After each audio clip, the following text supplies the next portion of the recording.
We're now going to consider time dilation. So just as two different observers in different inertial reference frames don't agree on the length of an object which is moving relative to one of them, they also don't agree on the interval of time between two events which they observe from their respective reference frames. So to show why this is, let's start by considering a light clock. So in a light clock, we've got a source of light. The light is shone up to a mirror and reflected back down to the source. And the clock goes on when the light is first emitted from the source, and it goes off when the light returns to the source. So we will consider observing this light clock from two different frames. So first of all, let's consider the S prime frame. So this is inside a rocket ship, and in this frame, the source does not appear to be moving.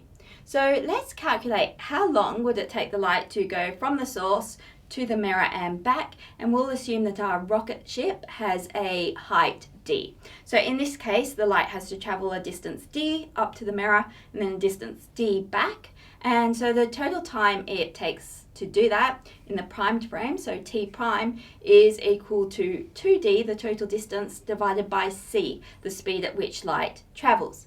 So we can call this time to, the rest time, because this is the frame at which that clock, the source, is at rest. Now let's consider observing the same clock from a reference frame S outside the rocket. So in reference frame S, it looks like our whole rocket is moving to the right with speed u. So the light is emitted from the source, but then the source is moving horizontally and the mirror is moving horizontally. So it travels along a diagonal path up to the mirror, and then when it gets to the mirror, it's reflected back to the source, and by the time it gets to the source has moved a distance ut, where t is the time between when it was emitted and when it is observed. So let's try and come up with an expression for this t. So to do that, we'll need to start by working out, well, exactly what distance has that light travelled.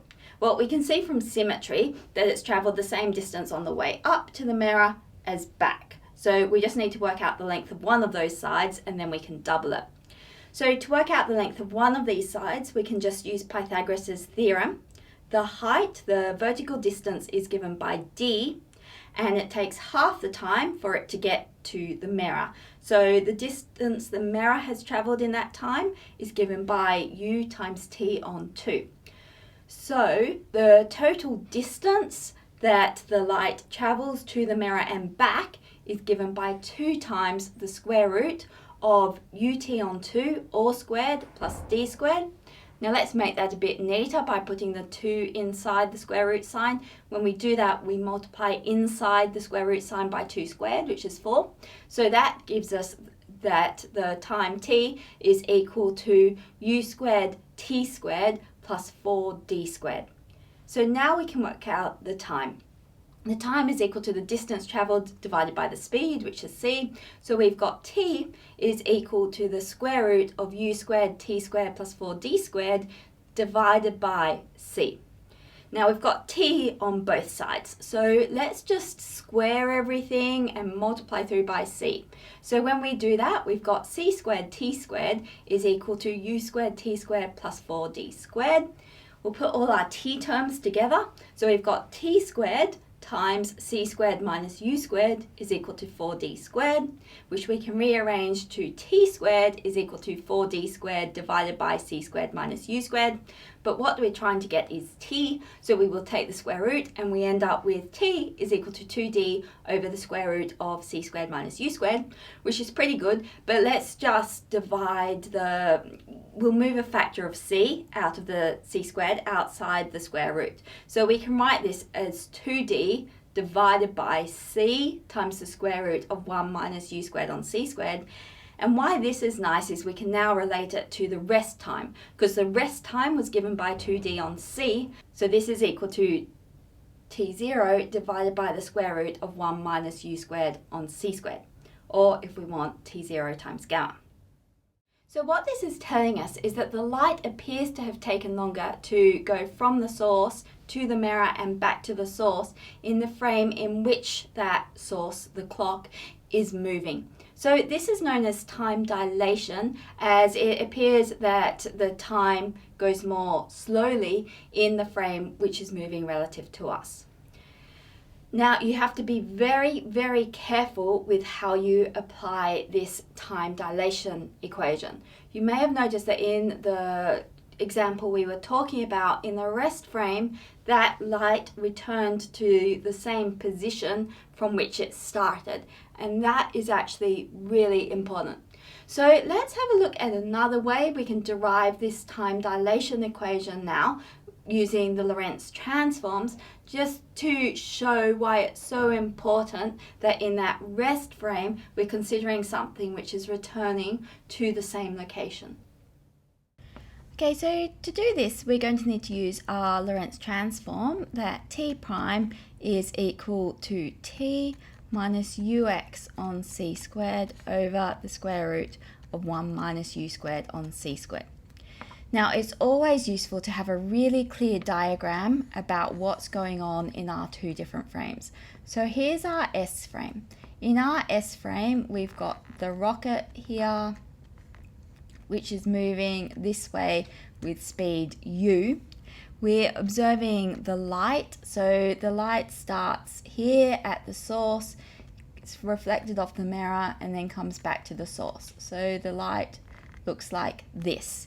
Now let's label up the important coordinates in this S frame. So we can call this position XA, this is where the light starts from, and then when it gets back to the source, it is at a displacement XB. Now let's draw on our S primed reference frame. So that's inside the rocket ship. So we can draw the axes as along the rocket ship here.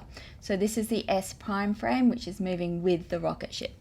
So in the S prime frame, the light travels up and then back. And so labeling this location, it starts at XA prime and it comes back to exactly the same location, XB prime. These are the same. Now, what's a bit hard here is that we are trying to get the time t in the S frame. And here we've got a transform, which if we knew t and we knew x, we could get t prime, but it's not actually the other way around. What we have is t prime and x prime, and we want to get t. So how do we go about doing that? Well, there's a hard way and an easy way. The hard way involves looking at this equation and looking at our other Lorentz transform for x. X prime is equal to x minus ut over the square root of 1 minus u squared on c squared, and we can solve these simultaneously to come up with some expression for t. But that is really quite challenging. So there's actually a much easier way.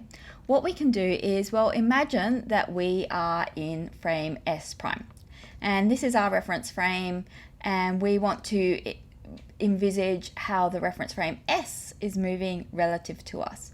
Well, when we're in the rocket ship, it looks like the frame S prime is moving back this way with speed u. So equal and opposite speed to what we are observed with from frame S. So what we can do is consider this transform, but now we're transforming the other way around. So what we mean by that is, well, that's t prime is going to become t. This is going to become t prime, but this speed is in the opposite direction. So the minus u becomes a plus u, and the x is the x prime on c squared, and then this is over the square root of 1 minus.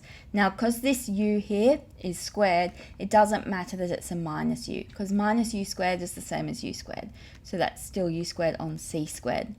So just using physical arguments, it's simpler to come up with this expression than just using these two expressions here, but both can be done. So now we've got an expression for how to relate t to t prime and x prime. So we can write, well, t, we're trying to measure the time between these two events here. So we want TB, that's our final time when it gets back here, minus TA, that's the initial time when it's released, is equal to TB prime, that's when it gets back to this mirror, plus UXB prime on C squared over the square root of 1 minus U squared on C squared, minus the initial time, which was TA prime plus UXA prime on C squared over the square root of 1 minus U squared on C squared. So this is equal to TB minus TA prime prime plus U times XB prime minus XA prime on C squared over the square root of 1 minus U squared on C squared. Now, because XA prime and XB prime are the same, this term here is equal to 0. So we can replace this with 0. So U times 0 divided by C squared is just 0. So this gives us the final expression. This is equal to TB prime minus TA prime over the square root of 1 minus U squared on C squared. And TB prime minus TA prime, that was just the time between these two events in the rest reference frame, the primed reference frame. So this is equal to T0 over the square root of 1 minus U squared on C squared. So you can see this is just the equation that we got for time dilation before. But now you can see explicitly that we had to assume that these two events occurred at the same location inside that rest reference frame. So this is not always the case in every situation. So do not apply the time dilation formula blindly. Ask yourself, are these events occurring at the same location in one of the frames?